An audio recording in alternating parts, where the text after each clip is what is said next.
بسم اللہ الرحمن الرحیم۔ السلام علیکم ورحمۃ اللہ وبرکاتہ۔ امید ہے انشاءاللہ سامعین و ناظرین خیر و عافیت سے ہوں گے۔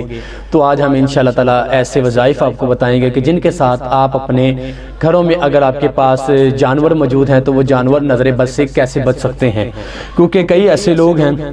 کہ جن کا ذریعہ معاش ہی ان جانوروں پر ہے، کہ زیادہ تر اکثریت جو ہے وہ دیہاتوں میں ایسی ہے کہ انہوں نے جانور پالے ہیں، گائیں بھینسیں پالی ہیں اور ان کا دودھ فروخت کرتے ہیں اور اپنے گھر کا سرکل چلاتے ہیں، اپنے بچوں کا پیٹ پالتے ہیں، اپنا پیٹ پالتے ہیں۔ اور اگر ان کے جانوروں کو نظر بد لگ جائے اور نظر بد کی وجہ سے وہ بیمار ہو جاتے ہیں اور وہ مر جاتے ہیں تو ظاہری بات ان کا بہت زیادہ نقصان ہوتا ہے، ان کا جو کل اثاثہ ہے وہ ختم ہی ہو جاتا ہے۔ تو میں بھی کئی ایسی جگہوں پہ گیا ہوں کہ انہوں نے مجھے بلایا ہے پڑھائی کے سلسلے میں، تو ایسا بھی مشاہدہ میں نے کیا ہے کہ جو بھینسیں تھی وہ دودھ کی بجائے خون دینا شروع ہو گئیں، اتنی اذیت میں مبتلا تھیں۔